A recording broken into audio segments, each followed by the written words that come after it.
नमस्कार मंडळी, आज आपण बनवूयात गव्हाचा चीक, जो तुम्ही वर्षभरसुद्धा ठेवू शकता आणि वाटेल तेव्हा त्याला शिजवून बनवू शकता. ज्यांना चीक खायला आवडतो त्यांच्यासाठी हा ऑप्शन खूप बेस्ट आहे. सर्वात आधी मी 2-3 दिवस गहू भिजू घातलेले. त्यानंतर छान त्याला मिक्सरमधून वाटून घेतलं आणि स्वच्छ असं धुवून आणि पिळून घेतलं, जेणेकरून त्यातला पूर्ण चीक बाहेर निघून येईल. आणि आपला जो चीक आहे तो चाळणीने गाळून घ्यायचा. तुमच्याकडे जे चाळणी अवेलेबल असेल त्याने तुम्ही ह्या चाळू शकता. त्यानंतर मी एकदा परत याला स्वच्छ पाण्याने परत धुवून घेतले आणि परत सेम प्रोसेस फॉलो केली. गहू धुवून परत त्याचा चीक जो आहे तो गाळून घेतला आणि आपलं जे भांडं आहे थोडं मोठं असू द्या, जेणेकरून आपलं जी प्रोसेस आहे ती तुम्ही ते खूप इझिली फॉलो करू शकाल.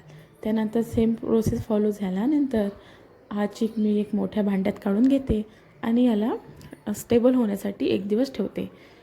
तुम्ही आपण स्टेबल होण्यासाठी जेव्हा चीक ठेवू तर खाली असा जो घट्टसर चीक तयार होतो ना, तो महत्त्वाचा असतो.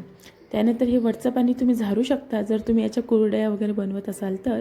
मी इथे फक्त खाण्यापुरता बनवलेला आहे, त्यामुळे मी हे पाणी यूज करू शकते.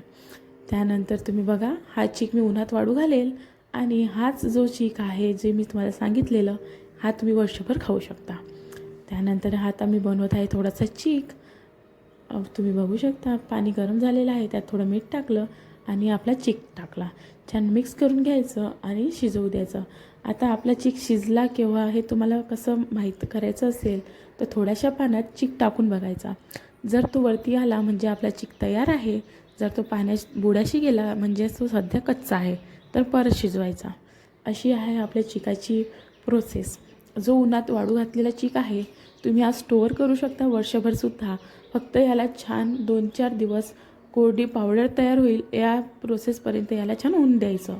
त्यानंतर एक छान टाईट कंटेनरमध्ये तुम्ही स्टोअर करू शकता